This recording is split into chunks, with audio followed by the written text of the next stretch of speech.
Hola, ¿qué tal amigos? Otra vez este encuentro que ya se hace tradicional, nosotros en este espejo, reflejando realidades de uruguayos que se comprometen con el presente, con la situación, con la vocación que los ha llevado a ese lugar. Yo estoy recibiendo con muchísimo gusto a dos amigos que trabajan desde hace muchos años en AUDAS, que es la Asociación Uruguaya de Alzheimer y similares. Uno de ellos, el doctor Roberto Ventura, es fundador, o sea, es fundador hace 30 años que está en esta organización. Bienvenido, doctor. Gracias, Raquel, un gusto estar contigo hoy acá. Gracias por la Bueno, invitación. gracias a ti. Él es neuropsiquiatra, yo no sé, tiene tantas especialidades que confíen en él, es lo único que les digo. Tiene un ojo clínico de aquellos. Bien. Y bueno, y a la querida amiga, la doctora Paola Maeso, que si bien no es médica, es abogada, pero hace ya muchos años que está en AUDAS como participante de la comisión directiva y posteriormente hasta la actualidad como presidenta de AUDAS. Bienvenida, Paola. Bueno, muchas gracias Raquel, una amiga, como tú lo has dicho, es recíproco, agradecida por la invitación y totalmente por compartir este espacio con Roberto, que además, además del tema del Alzheimer en sí mismo, nos une una relación personal muy cercana, muy fraterna. Bien. Cuando hablamos de similares y de Alzheimer, doctor, ¿de qué hablamos? Hablamos de salud mental, ¿no? Fundamentalmente. Sí, porque de alguna manera esta asociación fue pensada para abarcar a los pacientes y a las familias de quienes padecen varias enfermedades, no solo Alzheimer, pero que todas llevan a la condición de deterioro intelectual y comportamental. O sea, quisimos ampliar el espectro y no restringirnos solo a la enfermedad de Alzheimer. Viste que son cerca de 70 las causas que originan demencia. Entonces quisimos ser abarcativos y ayudar a la mayor parte de la población posible. Cuando se determina demencia en el Uruguay, América Latina, ¿es diferente a Europa y otras latitudes? Mira, buena pregunta. Sabes que no tenemos cifras propias todavía, pero extrapolando cifras del exterior, podrían haber más o menos 55.000 casos en Uruguay y cada año aparecen más de 3.000 casos nuevos si extrapolamos esas cifras. Probablemente sea mayor porque Uruguay es una población bastante envejecida y capaz que al extrapolar esas cifras, pero fíjate que estamos hablando de miles de familias que están de alguna manera sufriendo una disarmonía por esta enfermedad, y es a ellas a quienes también ayudamos mucho a entender lo que les está pasando con su ser Claro. querido, ¿no? Claro, no, yo específicamente tal vez me expresé mal, no te preguntaba cuántos, sino cómo se define enfermedad mental en estas latitudes, que Claro. tengo entendido que hay una diferencia con otras. Mira, más que nada, estamos hablando justo de este tema que de las enfermedades mentales es la que afecta más al individuo, porque ponete a pensar, es como que va desarmando todo ese complejo aparato psíquico de la persona que va afectando absolutamente todas las capacidades, ya sea las organizaciones de los comportamientos intelectuales, el estado de ánimo, y uno va acompañando a la familia en todo este tránsito en algunas enfermedades que no son reversibles. En ese sentido, yo estoy trabajando bastante a comunicar que hay un desacuerdo entre los manuales internacionales que definen este tipo de enfermedad mental. El manual norteamericano lo define de una manera y la CIE-10, el manual de la OMS, lo define un poco de otra manera. Entonces estamos tratando de hacer ver que eso tiene repercusiones también, podría tenerlos a nivel legal, ¿verdad? Cuando uno trata de decir si esta persona tiene discapacidad o no y qué grado de autovalidez tiene. En Uruguay, más que nada, las cifras pueden ser un poco mayores en estos temas, ¿verdad? Claro, pero desde el punto de vista cognitivo, creo que en Uruguay y en otras partes de América, determinar una enfermedad, alguien que padece una enfermedad mental, es como antes que en Estados Unidos o en otros lugares. ¿O estoy equivocada? Porque eso tiene mucho que ver con el diagnóstico, y al tener que ver con el diagnóstico ejemplo, tiene que ver con el acompañamiento, ¿no? Sí, si fuera un poco antes o no, no sabría mucho decirte. Sí te puedo decir que en Uruguay hay un nivel clínico excelente. Hay enfermedades que se diagnostican mucho con la paraclínica en cuanto a las causas, pero cuando hablamos así de enfermedad mental y sobre todo de demencia, el diagnóstico es clínico, o sea, es escuchando a la familia, viendo al paciente, examinándolo y se puede hacer un diagnóstico bastante precoz en ese sentido. Últimamente han salido una serie de técnicas en la medicina para hacer diagnóstico bastante precoz de muchas enfermedades. Acordate que cuando hacemos diagnóstico de estas enfermedades hay tres posibilidades: que sea posible, probable y definitivo. En la enfermedad de Alzheimer, el diagnóstico definitivo habría que hacer una biopsia cerebral, abrir el cráneo, sacar una muestra del cerebro y verlo al microscopio, cosa que no se hace. Así que los diagnósticos son posibles y sobre todo probables. Pero hay un muy buen nivel en Uruguay, un nivel médico clínico excelente, realmente. Incluso los que hacemos neuropsicología y los compañeros que hacen neuropsicología tienen un nivel excelente. Muchos de ellos son egresados del Instituto de Neurología. Fíjate que están testando capacidades de un sistema nervioso central, el cual conocen, y conocen mucho de la enfermedad, por eso se puede contextualizar mucho de la neuropsicología. Y te estoy hablando, Raquel, de un espacio de las neurociencias que está tomando cada vez más cuerpo, que es la neurología cognitivo-comportamental, que toma elementos de la psiquiatría, de la neurología, de la neuropsicología. Y yo soy de los que pienso que habría que abordar más semiológicamente y no educarlos tan separados, como que hubiera límites rígidos entre las diferentes especialidades. Neurología, psiquiatría, neuropsicología, no hay un límite preciso, porque todas, es como hacerte una idea que estamos en el mismo edificio, todos trabajando, pero en diferentes niveles de organización. El psiquiatra, el neuropsicólogo, el psicólogo, el neurólogo, estamos en el mismo edificio, en el cerebro. Hay una frase de un filósofo, Popper, que decía: miren que en lo que tiene que ver en el anclaje mente-cerebro, la ausencia de evidencia no es evidencia de ausencia. Decía, quiere decir que porque todavía no sepamos bien cómo es que engancha, que no tiene que ver, al contrario. Son todas patologías del sistema nervioso central, pero abordadas desde diferentes especialidades en diferentes niveles de organización. Demencia justo habla de una enfermedad que destruye la psiquis, ¿viste? Hay causas, son reversibles, muchas de ellas, y otras son irreversibles. Entonces, en ese acompañamiento, cuando hay discapacidades, por suerte contamos con mucha medicación que alivia los síntomas de todo tipo. Y lo que más alivia en todo este tema es la información. La información bien dada, responsable, ¿viste? A la familia. Y Ahí Uruguay entra fue el rol de la asociación de Paola, que toma las riendas de los últimos años de la conducción y tiene que ver con el proceso, para mí, que ha tenido Audas de mayor acercamiento a los medios, como este, a otros, y donde hablar de Alzheimer es algo, o de otras demencias, es muy bueno para la sociedad, para la familia, para tomarlo como un elemento que podemos tener cerca o no, pero saber que eso existe y que hay una asociación que se dedica a ello. Paola, entonces, ¿cómo es el proceso que ha tenido Audas con el acercamiento a la familia? Bueno, interesante pregunta, Raquel.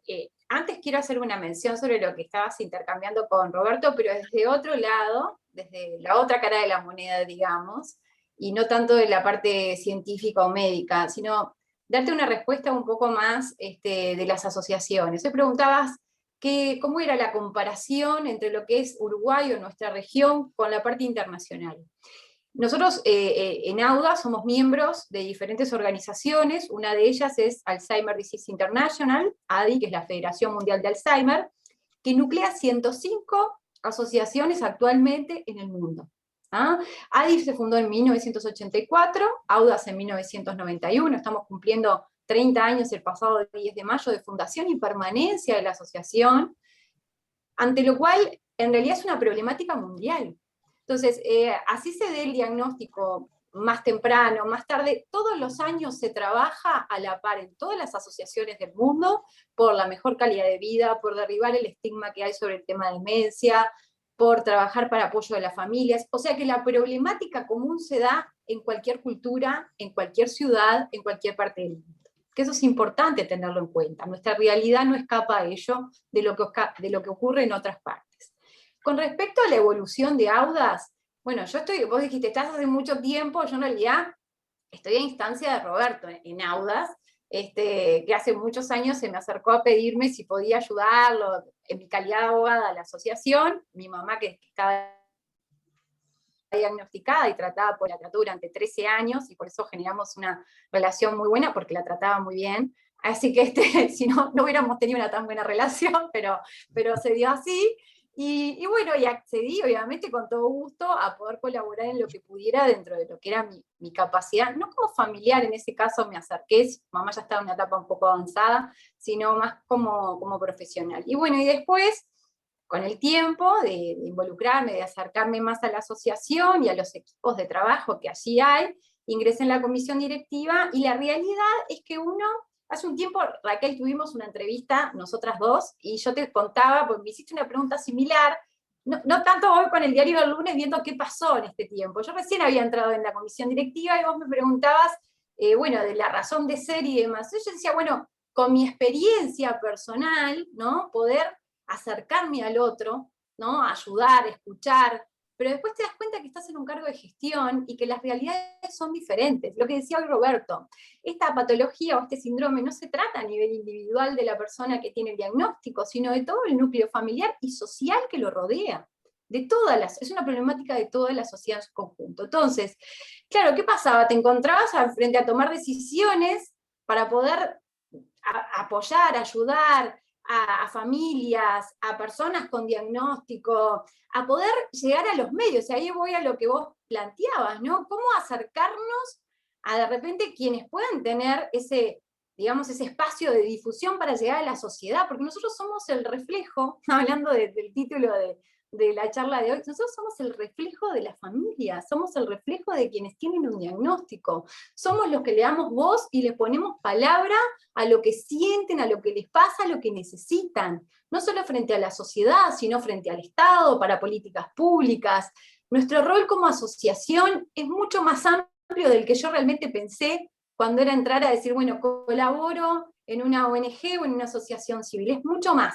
Y el hecho de que los medios de comunicación, por ejemplo con vos, Raquel, que siempre estás al pie del cañón, colaborando por esta causa, dándole espacio para poder hablar, es una herramienta muy importante para una organización y para las familias que nos van a escuchar, y del otro lado las personas que no están atravesando esta situación, pero que nos escuchan y se interesan y se acercan. Ayer tuvimos un taller que tenemos para familiares y cuidadores de personas con Alzheimer, y se conectaron, es el tercero del año, lo hacemos una vez al mes, se conectaron 52 personas y llegamos a 60 y algo, que antes vos decías, lo hacías presencial, y bueno, ahora es diferente por ser virtual, te acerca mucho más, hay gente del interior que se puede conectar, se conectan de otros países, porque trabajar en red es el enriquecimiento que también tiene. Entonces ese intercambio que podés generar, esas redes que tendés, y cuando te das cuenta de cuando el otro te hace una devolución de cómo le está afectando de manera positiva, o a veces no, y lo hagas como asociación, es interesante, y vos decís, pucha, pero qué bueno que exista Audas, ¿no? Así como existen un montón de asociaciones para trabajar con familiares o personas que lo necesiten por diversas causas. Roberto, ¿cómo ha evolucionado el tema de la compañía, del acompañante, de la familia? Porque se me ocurre que hace 30 años se viviría estos temas de similares, de demencia o similares, o propiamente de Alzheimer, como con más dramatismo, ¿no? No es que no lo tenga, no es que no tenga importancia, pero seguramente como más hacia la soledad, hacia el aislamiento. No sé, Roberto, ¿cómo has visto la evolución? Qué buena pregunta, Raquel, porque Siempre recuerdo hace 30 años aquella primera charla que dimos, 31 años en el Instituto Anglo-Uruguayo, donde nadie hablaba de la patología, nadie hablaba de Alzheimer. Y hace 30 años la enfermedad de Alzheimer ocupaba media página de un libro de neurología. Fíjate que ahora estamos hablando de que hay manuales hasta para los cuidadores. Entonces fue como explosivo, porque en esa primera charla nunca pensamos que se iba a llenar la sala y la euforia que hubo después, porque es como que la gente descubría que los empezaban a entender. Y surgieron familias, pero un número increíble de tantas familias y tanta gente que se empezó a interesar. Yo te diría que fue un boom en aquel momento porque nadie hablaba del tema. O sea, si bien habían personas que podían hacer investigaciones aisladas, no había nada como grupo armado. Y fue ahí donde yo conocí a la señora Kathleen Potts, que atendía a su esposo, y mi vinculación con la comunidad inglesa en Carrasco fue que nos juntamos y es la primera vez que había visto funcionar un grupo de autoayuda, que yo no sabía cómo era. Y los familiares, como había un desamparo desde el punto de vista médico, sentían que no les explicaban nada.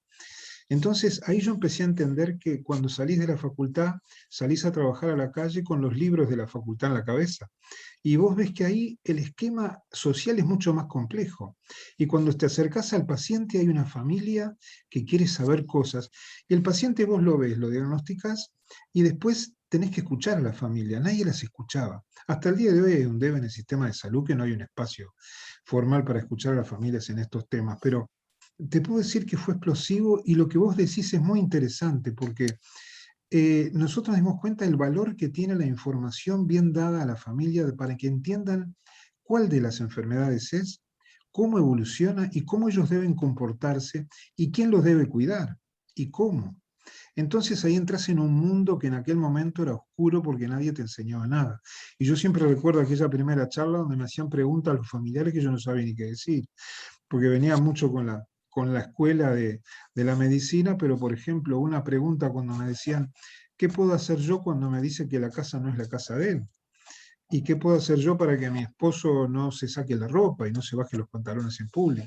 Y cosas así que son de sentido común, pero lo aprendés trabajando con las propias familias que en un inicio los propios cuidadores primarios, que ni ellos sabían que eran los cuidadores más formales, diseñaban planes artesanales porque nadie les decía nada, nadie los educaba. Eso que fuimos desarrollando con la asociación y después con la práctica médica, lo que ahora se llama psicoeducación familiar o educación a las familias, es explicarles cómo tienen que actuar frente a cada cosa. Entonces ahí vos tenés cuidadores familiares y cuidadores contratados. En aquel momento, cuidadores contratados hace 31 o 30 años, no se hablaba mucho de cuidado contratado para este tipo de patologías. Era la familia que se las valía como podía. Y como cada familia es un mundo aparte y cada paciente es un mundo aparte, cada uno requería un diseño artesanal de cuidados. Así que el sistema de cuidados ahora mejoró porque hay cursos para cuidadores, cursos para cuidadores especializados, pero en aquel momento era todo muy artesanal. Entonces, nos gustó y nos dio un placer enorme con Kathleen Potts, con quien fundamos la asociación, poder ayudar a tanta gente y atender esa euforia contenida de una sociedad que no se sentía comprendida en estos temas, porque aunque te parezca mentira, atender y escuchar a la familia era como una labor que no era tan médica. Y sin embargo, vos te acercás a este tema y te das cuenta que el paciente ya lo atendiste y no se acuerda de las cosas, y es la familia quien te informa, y cada vez más atendés a la familia. Por eso le enseñamos ahora a ser cuidadores y a cómo contratar cuidadores, sin hay que hablar del efecto de la pandemia en el sistema de cuidados. Pero es una linda historia para Bien. contar y hemos crecido mucho. Y se me ocurre transmitir esta pregunta a Paola, ¿no? ¿Cómo ella que lo padeció en el sentido de ser familiar directo de su mamá que padecía Alzheimer, también no era una novata, o sea, en el tema. Había aprendido contigo, que eras el médico de cabecera, pero había aprendido en la marcha, y porque muchas veces ustedes los psiquiatras, neuropsiquiatras, dicen, ojo, que los pacientes ahora son los acompañantes. Y eso me parece que hay algo de verdad, ¿no, Paola? Bueno, sí, en realidad un poco mezclando lo que fue mi experiencia personal y lo que veo hoy de las familias que se acercan a la asociación, la realidad es que a nosotros hace años, mamá fíjate que falleció, ya va a ser 3 años y tuvo 13 años cursando la enfermedad. Cuando nos dieron el diagnóstico que nos lo dio Roberto, yo no tenía ni idea ni lo que era Alzheimer, mi hermano tampoco. Viste que tendés a buscar en internet, ¿qué es esto? ¿Qué? Bueno, y en realidad siempre valoramos que un apoyo muy bueno fue Roberto en cómo nosotros encauzar nuestro día a día. Nuestro día a día desde los aciertos y desde los errores, porque tuvimos muchos errores. Hoy a veces yo me cruzo con familiares y me dicen, ay, porque vos que tuviste 13 años con tu mamá y qué hija ejemplar. Bueno, nadie es hijo ejemplar, la realidad. Y esto es un ensayo y error.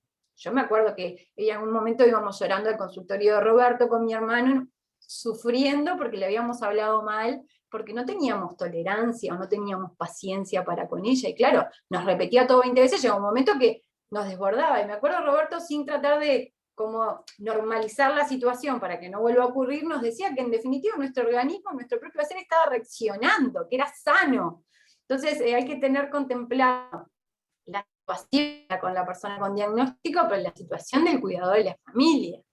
Entonces, un día te decía, bueno, esas herramientas que hablaba Roberto, ¿no? Y que lo veo hoy con la gente que se acerca a la asociación, y vos tenés una orientación o un taller y comparten sus experiencias, y hay muchas experiencias que son similares. Ahora, las respuestas no siempre van a ser las mismas, o no siempre van a servir las mismas actitudes o las mismas formas de encarar una situación, porque cada familia tiene un contexto psicosocial y hasta económico diferente.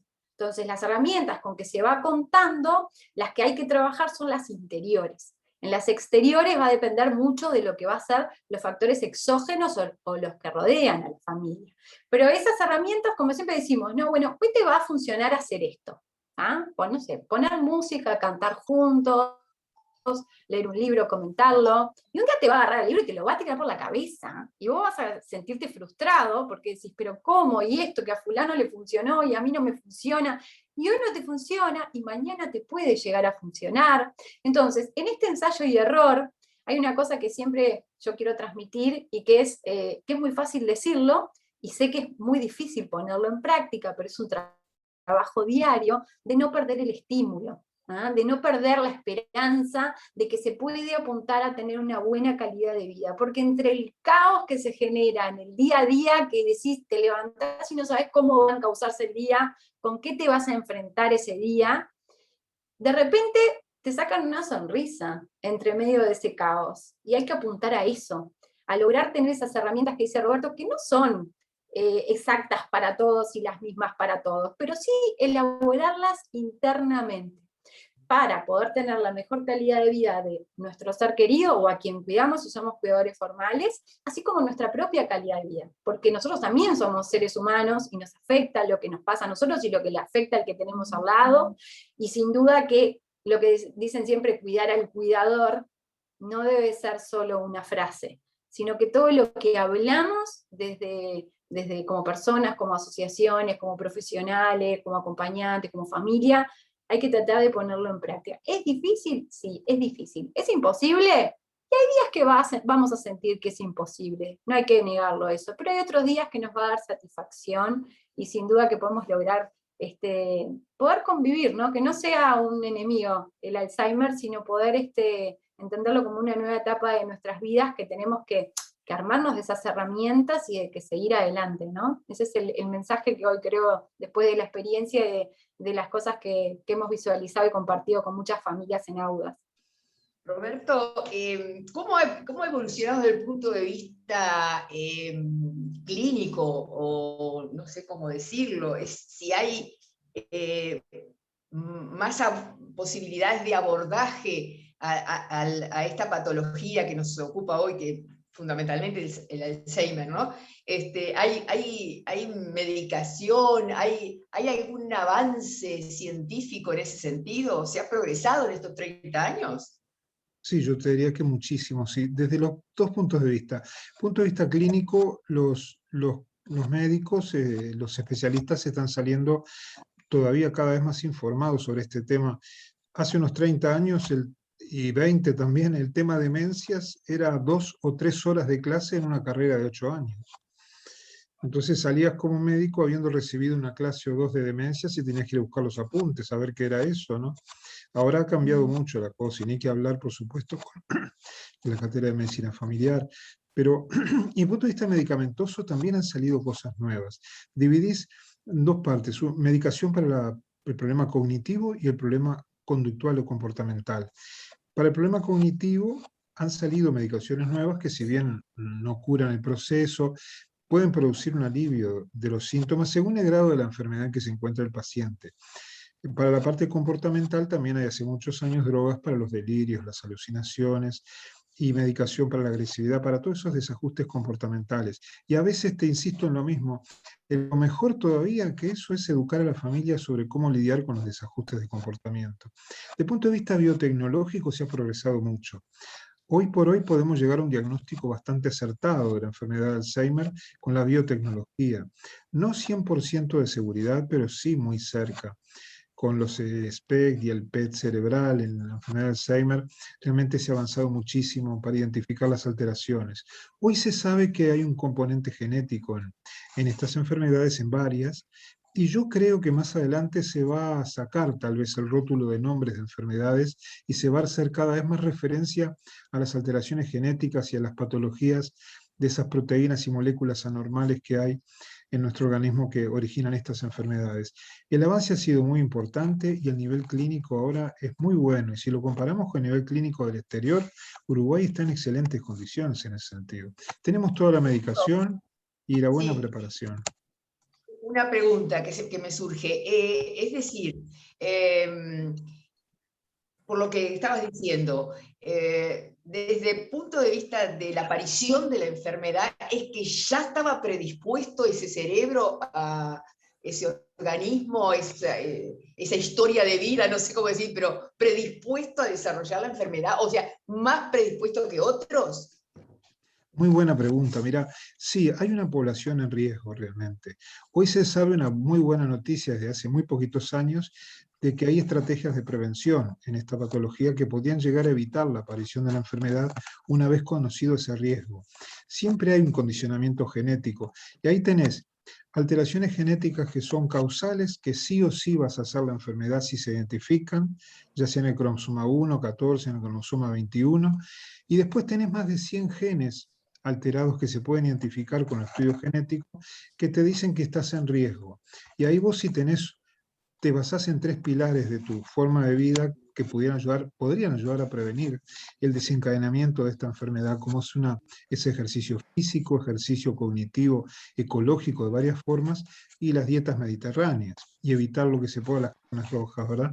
Pero de alguna manera, sí, existe una población de riesgo y el condicionamiento ya está como predispuesto, pero podrías evitar la aparición de la enfermedad en algunos casos que ya se sabe. Por eso cada vez más se apunta más a tratar de no abordar la enfermedad, sino prevenirla.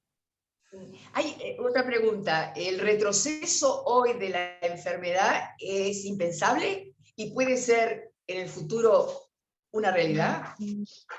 Si te referís a que el número de casos está bajando, parece que sí. O sea que el número de casos en general no es que va a aumentar, por supuesto, y van a haber muchos más casos más adelante, pero el nivel de incidencia aparentemente no está estable y tiende un poco a bajar.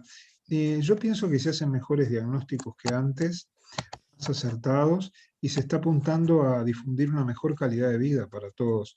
A la medida que se va sabiendo, porque esto es muy reciente. Años atrás, decir que se podía evitar la enfermedad de Alzheimer era como una cosa impensada. Y ahora no es que se pueda evitar en todos los casos, pero hay riesgos y riesgos donde si se actúa a tiempo podría llegar a evitarse esa cascada de eventos que una vez que ya comenzó la enfermedad es imposible detenerla y pararla, ¿no? Pero Bien. también, como decía Paola, cada persona es un mundo aparte y las enfermedades, el curso en algunas personas es más rápido que en otros, pero dura muchos años. Son personas que viven muchos años. A mí me diagnosticó un tumor cerebral benigno, pero que había que extirparlo, y para eso fui a Alemania. Un doctor, vino el doctor de Tenji. Cuando yo vuelvo, estoy 3 meses en Alemania, y vuelvo, el doctor de Tenji después me llama al tiempo su señora, la viuda, y para agradecerme, que yo siempre hablaba divino del doctor de Tenji. yo no sabía que había tenido un Alzheimer así absolutamente, no sé cómo, un estallido, no sé cómo decirlo. ¿Puede presentarse así tan rápido? Sí, bueno, supe el caso de él y lo pude ver, lo pude ayudar a él y a la familia en todo lo que he podido. Un gran maestro, una gran persona, un sabio que nos enseñó mucho de imagenología, gran persona. Y después me dio mucha pena verlo, sí, con la enfermedad, y una enfermedad con un curso bastante agresivo. Ahí tuve la oportunidad también de poder hablar con la familia y atenderlo a él. Pero no es que sea explosión brusca, pero acordate que hay eventos que hacen que se desencadene a veces un poco más rápido que otros, como pueden ser traumatismo de cráneo, o elementos emocionales como pérdida de seres queridos, o accidentes que puedas tener de ese tipo, que es como que desencadenan un curso que no estaba previsto. Puede pasar eso. No sabemos bien el mecanismo de por qué un cuadro depresivo severo o una pérdida importante puede dar comienzo a este curso de enfermedad en algunos casos, pero sí, fue el caso de Tenji, fue un caso muy llamativo, que tuve oportunidad de conocer ese caso y Llamativo. ayudarlo. Sí, sí.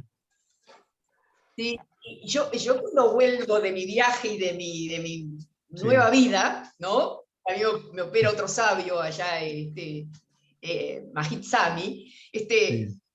ay, me sentí tan mal, digo yo, claro, un hombre que lo obligás a que te diga lo que tenés, como lo Sí, obligué yo, digo, muy mala noticia. ¿Cómo sí, podés soportar eso emocionalmente? Bueno, claro, después la sí, sí. llamada de su viuda, que me buscó durante años, porque creyó que era otra periodista que hablaba bien de Tenji permanentemente, me dice, no, Raquel, tranquila, me sacó la culpa.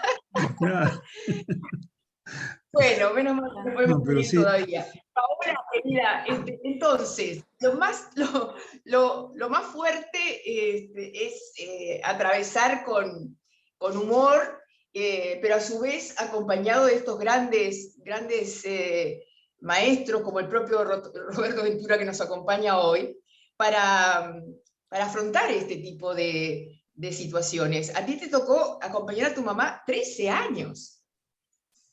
Mm, sí, 13 años, desde que tuvimos el diagnóstico muy a tiempo, que eso es importante. Hoy Roberto hacía mención de si había más casos, porque creo que se habla más hoy, de lo que el ejemplo que estaba poniendo Roberto, de que hacía 30 años, por más que había una necesidad, y por eso se crean las asociaciones, porque hay un vacío, porque hay una necesidad, por contemplar algo que no está contemplado, como lo era el tratamiento o el enfoque de esta patología a través de la familia también, ¿no? De esa contención que se necesitaba. Y creo que hoy todavía tenemos ese debe, todavía se necesita, porque las puertas de Audas están constantemente golpeándose frente a cuando se tiene el diagnóstico, cuando se contiene la angustia de repente el diagnóstico y empezar a ver el proceso del avance de la enfermedad en los seres queridos.